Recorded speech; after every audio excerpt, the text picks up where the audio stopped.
सारे विधाओं का या गद्य विधाओं का जन्म होता है और उसका धीरे धीरे उत्तरोत्तर विकास होता है।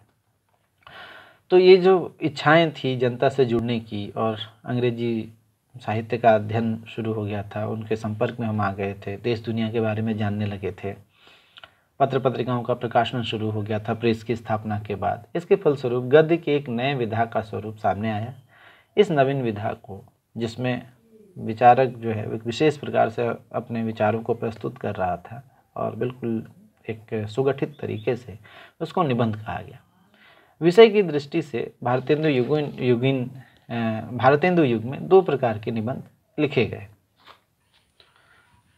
पहला ऐसे निबंध जिसका संबंध सामाजिक समस्याओं से है और जिसमें धर्म, राजनीति, आचार व्यवहार, प्राचीन गौरव, वर्तमान सामाजिक पतन आदि विषयों की चर्चा की गई है।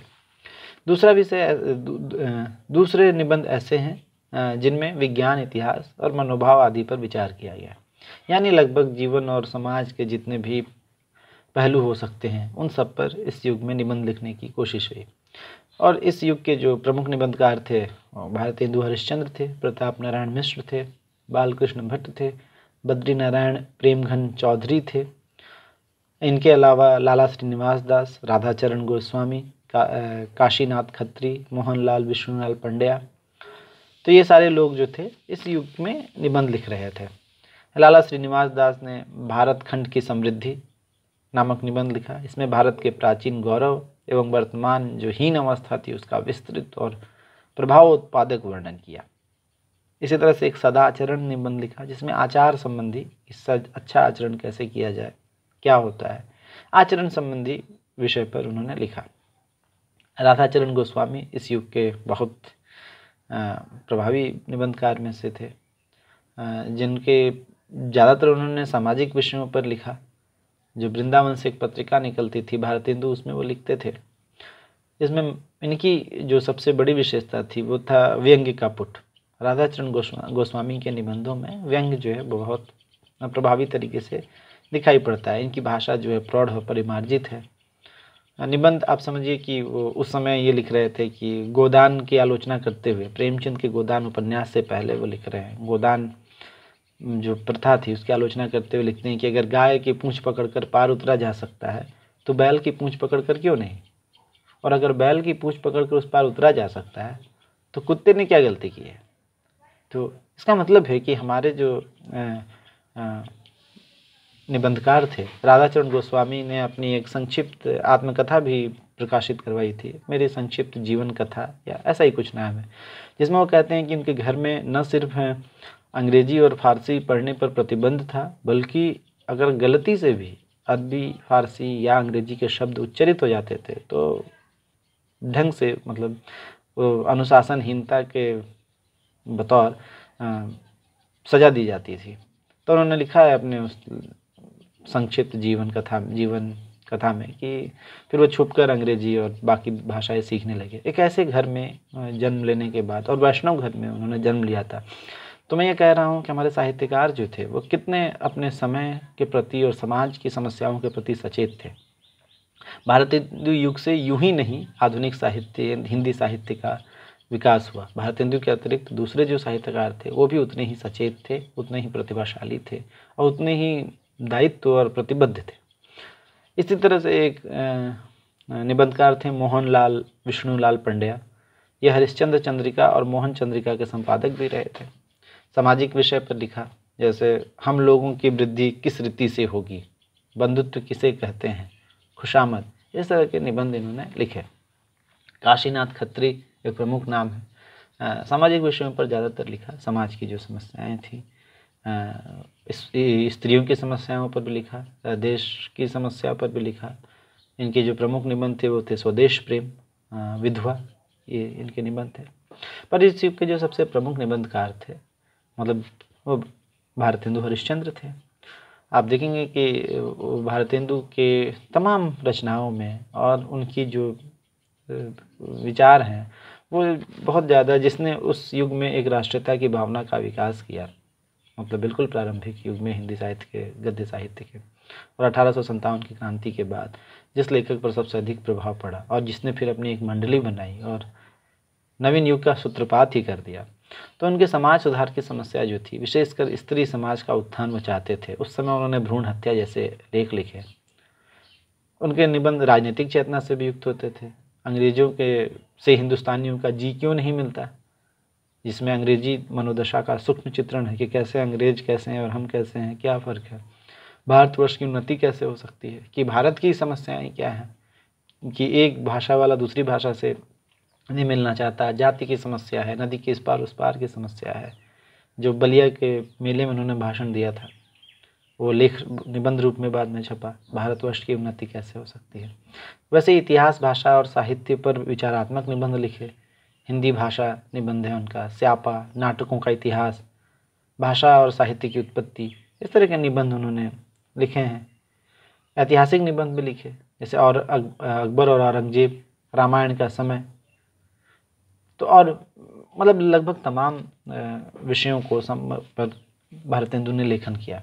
और साथ ही उनकी शैली जो थी विचारात्मक भी था, भावात्मक भी था, आत्माभिव्यंजक था, वर्णनात्मक था, कथात्मक था। मतलब निबंध के भी तमाम तरह के शैलियों का प्रयोग उन्होंने किया। नाटकों का इतिहास जो है विचारात्मक निबंध है, सूर्योदय जो है वो भावात्मक निबंध है, ईश्वर बड़ा विलक्षण है, आत्मव्यंजक या आत्माभिव्यंजक निबंध है, बसंत, वर्षा काल, वैद्यनाथ की यात्रा, ग्रीष्म ऋतु वर्णनात्मक निबंध है, एक अद्भुत अपूर्व स्वप्न जो है वो कथात्मक निबंध है, जिसको कई लोग कहते हैं कि वो उपन्यास, एक अधूरा उपन्यास है। तो इसी तरह से भारतेंदु का जो है प्रभाव हिंदी निबंध के उद्भव काल में सर्वाधिक रहा और उनकी वजह से दूसरे जो निबंधकार थे वो प्रभावित हुए और उन्होंने भी वैसा ही प्रभावी लेखन किया। भारतेंदु के बाद उनकी मंडली के जो प्रमुख निबंधकार थे प्रताप नारायण मिश्र थे। मूलतः आत्माभिव्यंजक निबंधकार के रूप में इनको जाना जाता है। आत्मव्यंजना और व्यंग्य का और कहा जाता है कि चुलबुलापन का भी प्रयोग करके उन्होंने काफ़ी निबंध लिखे, जैसे धोखा, वृद्ध, खुशामद, दान, बालक। गंभीरता से भी भरे हुए निबंध उन्होंने लिखे, आप, बात, भौं, नारी, जिसमें स्त्री संबंधी समस्याएं, समाज संबंधी समस्याएं, ये सारे उनके निबंधों में आए हैं। और वो उनके निबंधों में भी राष्ट्रीय चेतना को लेकर और भारत में जो हमारी सामाजिक रूढ़ियाँ थी और जिस वजह से हम पिछड़े थे उसकी चिंता प्रताप नारायण मिश्र के भी लेखों में दिखाई पड़ती है। सामाजिक विषय के निबंधों में उनमें सुधारवादी सामाजिक जो समस्याएं थी उस पर उन्होंने सुधारवादी दृष्टि से निबंध लिखा और समाज की रूढ़ियों पर करारा व्यंग्य किया है। राजनीतिक और आर्थिक विषयों पर भी अपने ढंग से विचार किया है। मतलब उनके कई आर्थिक विषय से संबंधित लेख उस समय बहुत प्रसिद्ध हुए थे। तीसरे जो निबंधकार थे जिसको लक्ष्मी सागर वार्ष्णेय ने कहा कि मुकम्मल तौर पर मतलब संपूर्णता के तत्वों को देखते हुए ये पता चलता है कि निबंध साहित्य की जो शुरुआत होती है वह भारतेंदु से बालकृष्ण भट्ट से होती है। मूलतः बालकृष्ण भट्ट जो थे वो विचार प्रधान निबंधकार थे, विचारों की प्रधानता उनके यहाँ रहती थी, पर विचारात्मकता के साथ साथ भावात्मकता भी उनके निबंधों में दिखाई पड़ती है, जिससे चंद्रोदय। वर्णनात्मक निबंध भी लिखा, संसार महानाट्यशाला, प्रेम के बाग का सैलानी। कथात्मक निबंध उन्होंने भी लिखा है, एक अनोखा स्वप्न, जैसे एक अद्भुत अपूर्व स्वप्न भारतेंदु ने लिखा था। तो इनके विचार जो हैं निबंध जो है 3 श्रेणी में रखे जाते हैं। प्रथम कोटि उन विचारात्मक निबंध, जो मतलब विचारात्मक निबंध जो उन्होंने लिखे उसके 3 कोटि हैं, उसको 3 श्रेणी में रखा जाता है। पहली श्रेणी है, पहली कोटि जो है निबंधों की उनकी है जिनके विषय में उन्होंने व्यवहारिक जीवन के हैं। उन निबंधों का विषय जो है व्यवहारिक जीवन है। विचारात्मक निबंध के 3 श्रेणी या 3 कोटि। जो पहली कोटि है उसमें जो उन्होंने निबंध लिखे उसमें व्यवहारिक जीवन पर आधारित निबंध लिखे, किंतु उन निबंधों में जो विषय का प्रतिपादन है वो विवेचनात्मक ढंग से साहित्यिक पद्धति पर हुआ है, जैसे माता का स्नेह, आंसू, लक्ष्मी, कालचक्र का चक्कर। दूसरी कोटि जो है उनके विषय साहित्य से संबंध है और प्रतिपादन भी साहित्यिक पद्धति पर ही हुआ है, जैसे उनका सबसे प्रसिद्ध लेख है साहित्य जन समूह के हृदय का विकास है। ये अपने आप में एक विचार है और उसके बाद ही आप देखेंगे कि साहित्य के बारे में विचार करने में एक युगांतकारी परिवर्तन आ जाता है। शब्द की आकर्षण शक्ति, प्रतिभा, माधुर्य, साहित्य का सभ्यता से घनिष्ठ संबंध है। तीसरी कोटि जो है, जिन निबंधों का संबंध हृदय की वृत्तियों या मनोभावों से है, जैसे आशा, आत्मगौरव, रुचि, भिक्षावृत्ति, विश्वास, बोध आदि। इन वृत्तियों का विवेचन जीवन के अनुभवों के आधार पर हुआ है। इसी तरह से हम देखते हैं कि विषय की दृष्टि से इस युग के अन्य लेखकों की तरह बालकृष्ण भट्ट ने भी धर्म, समाज, राजनीति एवं राष्ट्रीयता को अपना निबंध का मूल विषय बनाया।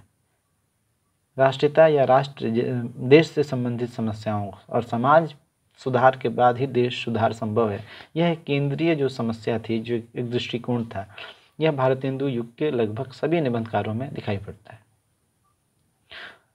बद्री नारायण चौधरी प्रेमघन आनंद कादम्बिनी के जो संपादक रहे, उन्होंने वो सामाजिक निबंधकार माने जाते थे। धर्म, सभ्यता, समाज आदि पर उन्होंने अपने विचार निबंधों के माध्यम से प्रस्तुत किया। साथ साथ समसामयिक जो राजनैतिक आंदोलन पर लिखा और बहुत ही प्रभावपूर्ण तरीके से लिखा। जैसे उनका एक लेख था नेशनल कांग्रेस की दुर्दशा। कांग्रेस की स्थापना ही हुई थी नेशनल कांग्रेस की दुर्दशा, भारतीय प्रजा के दुख की दुहाई और ढिठाई पर गवर्नमेंट की कड़ाई, ये उनका एक लेख था। इसी तरह से इस युग के एक बहुत प्रमुख निबंधकार हुए बाल मुकुंद गुप्त, जिनका एक लॉर्ड कर्जन के नाम लिखी हुई चिट्ठी यानी जो निबंध थे, जो शिव शंभू के चिट्ठे नाम से छपे, जिसमें राजनीतिक व्यंग्य है अपने देश की स्थिति पर और अंग्रेजों पर, वो बहुत काफ़ी प्रसिद्ध हुआ। तो इस तरह से ये सारे जो लोग थे, ये भारतेंदु युग के प्रमुख निबंधकार हैं, जिन्होंने अपने निबंधों के माध्यम से हिंदी साहित्य के निबंध विधा का प्रारंभ किया, उद्भव किया। यहाँ से निबंध साहित्य की यात्रा हिंदी में शुरू होती है और जो बहुत प्रभावपूर्ण तरीके से शुरू होती है। तो भारतेंदु युगीन निबंधों की अगर सामान्य विशेषताओं की बात की जाए तो पहला है कि इस युग के प्रायः सभी निबंधकार पत्रकार थे। फलस्वरूप लेखक और पाठकों के बीच एक आत्मीयता दिखाई पड़ती है, क्योंकि पत्रकार जो होता है उसका सीधा संबंध जो है वो पाठक है। पत्र और पत्रिका इसलिए हैं क्योंकि पाठक हैं। अगर पाठक नहीं है तो हमने देखा है कि कई पत्र पत्रिकाएं शुरू हुए और बंद हो गए, और जिन पत्र पत्रिकाओं को पाठक मिलते रहे वो काफ़ी अरसे तक चलता रहा। तो इसीलिए एक आत्मीय संबंध का जो दिखाई पड़ता है वो इस वजह से होता है कि इस युग के जो निबंधकार थे वो पत्रकार थे और वो समझते थे कि जनता से कैसे जुड़ा जा सकता है। दूसरी जो विशेषता है कि उसमें इस युग के निबंधों में राजनीतिक एवं सामाजिक सुधार की प्रवृत्ति का प्रकाशन लगभग सारे लोगों के निबंधों में होता है। तीसरी जो विशेषता है कि इस युग के निबंधों में आत्माभिव्यक्ति के कारण रोचकता दिखाई पड़ती है। लगभग सारे निबंधकार जो हैं वो आत्माभिव्यक्ति को बहुत महत्व देते हैं। विषयों में अनेक रूपता है और इसके फलस्वरूप निबंध लेखन में विभिन्न शैलियों का उदय इस युग की एक अन्यतम विशेषता है। और भी कई विशेषताएं हैं। जैसे एक विशेषता है कि हिंदी गद्य के जो परिमार्जन में निबंध साहित्य का गद्य के अन्य विधाओं से ज़्यादा योगदान दिखाई पड़ता है, ज़्यादा रहा, और इस वजह से भाषा का जो परिमार्जन था, भाषा का एक व्यवस्थित रूप जो है उसका विकास शुरू हो गया था। तो ये जो है ये भारतेंदु युग के निबंधकार और उनकी विशेषताएं।